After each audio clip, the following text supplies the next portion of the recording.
जीवी Rao versus LHV प्रसाद। Supreme court का 1999-2000 का एक केस है। बड़ा इंटरेस्टिंग सा केस है। शादी से संबंधित इसमें डिस्प्यूट है, लेकिन इस केस के जो इश्यूज हैं वो पिक्यूलियर टाइप के हैं।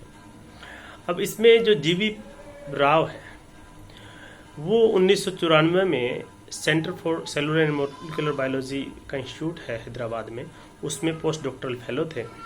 और उस समय उन्होंने शादी के लिए डेक्कन क्रॉनिकल अखबार में जो है एडवर्टाइजमेंट दी। उसके बाद कुछ रिश्ते आए और एक रिश्ता जो आया वो एलएचवी प्रसाद के परिवार की तरफ से था।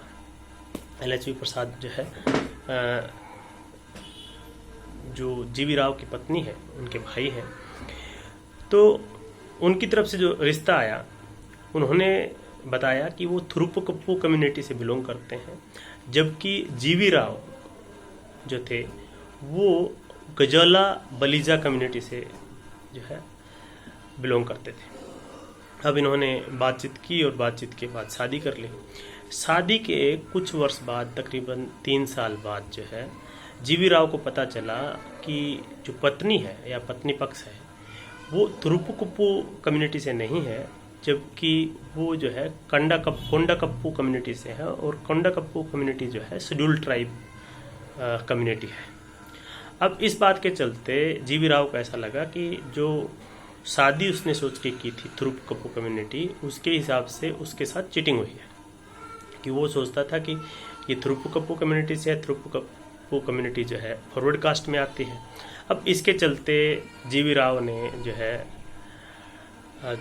अपनी पत्नी और अपने सास ससुर और साले के खिलाफ जो है केस फाइल किया। अब उसने जो है चीटिंग का मामला उनके खिलाफ किया, 415, 419, 420 अलोंग विद सेक्शन 34, यानी कि कॉमन इंटेंशन के साथ कि उसके साथ चीट किया गया है उसे। तो ये केस उसने जो है अपने पत्नी पक्ष के खिलाफ किया। उसके बाद जो है कुछ समय के बाद उसने देखा कि इस पर कुछ कार्रवाई नहीं हो रही है, तो ये जो है रिट पिटीशन में हाई कोर्ट चला गया। हाई कोर्ट जब गया तो हाई कोर्ट में जाने के बाद जो स्टेशन हाउस ऑफिसर की तरफ से जो बात आई, उसने कहा कि मैंने चार्जशीट फ्रेम कर दी है। और उसके बाद उधर से तो चार्जशीट फ्रेम हो गई, लेकिन जो चार्जशीट और एफआईआर जो थी उसको क्वेश करवाने के लिए जो पत्नी पक्ष है वो हाई कोर्ट पहुंच गए। वो हाई कोर्ट पहुंचे तो हाई कोर्ट ने उस मामले को क्वेश कर दिया।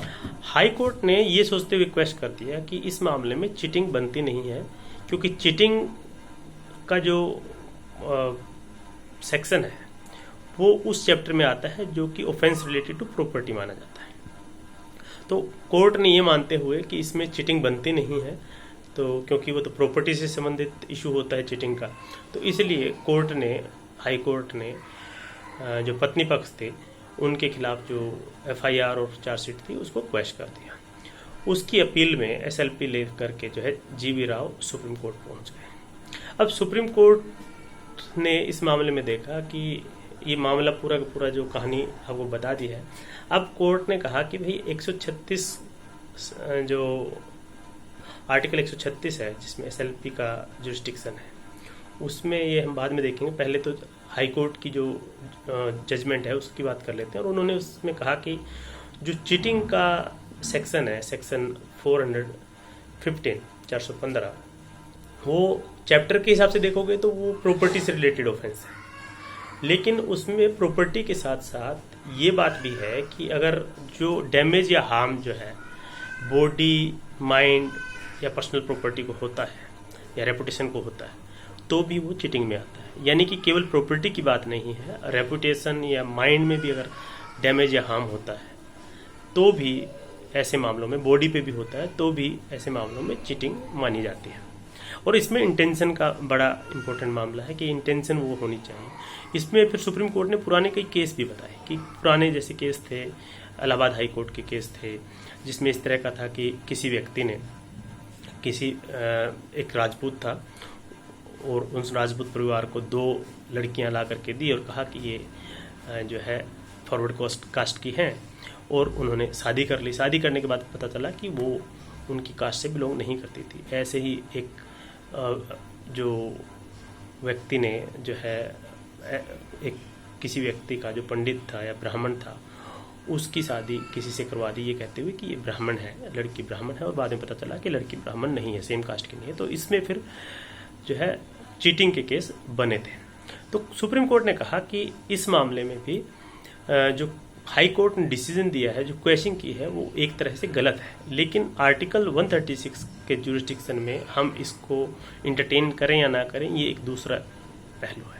इस पर फिर सुप्रीम कोर्ट ने ये भी कहा कि देखो, कमाल की बात ये है कि आजकल जो है मैट्रिमोनियल डिस्प्यूट एक तरह से इतना ज़्यादा बढ़ रहे हैं कि छोटी छोटी बातों पे जो है पति या पत्नी में से कोई व्यक्ति जो है कोर्ट पहुंच जाता है, और फिर जो एक तरह से आपके जो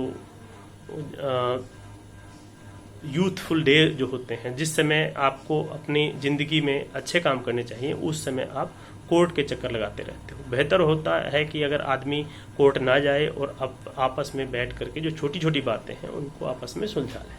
खास करके जीवी राव के मामले में कोर्ट ने कहा कि जीवी राव, जो कि आज जो CDFT centre for DNA fingerprinting and diagnostic, जो कि देश का एक महत्वपूर्ण संस्थान है, उसमें साइंटिस्ट है और बायोटेक्नोलॉजी के साइंटिस्ट है। और ऐसा होते हुए उनको ये तो पता ही है कि जो बायोलॉजिकल डाइवर्सिटी और इसमें जो है खास करके सेलुलर और मोलिकुलर लेवल की बातें वो जब जानते हैं, तो ये भी जानते हैं कि कास्ट का इसमें कितना का महत्व रहता है। तो इसलिए कास्ट की बात को साइड में रखते हुए अपने जो डिफरेंसेस है उसको भुलाएं और जीवन में आगे बढ़ें। इस मामले में ये भी था कि जो जीवी राव है, जब इन्होंने चीटिंग का केस जो पत्नी पक्ष के खिलाफ किया, तो फिर पत्नी की तरफ से या पत्नी पक्ष की तरफ से जीवी राव पर भी जो है डिमांड ऑफ डोरी का, यानी कि दहेज का केस उस पर किया गया। तो कोर्ट का कुल मिलाकर के ये कहना था कि इस मामले में इन पक्षों को जो है आगे मूव करना चाहिए और मामले को सुलझाना चाहिए, क्योंकि कास्ट का बहुत ज़्यादा महत्व जीवन में और इवोल्यूशन में है नहीं। नमस्कार, धन्यवाद।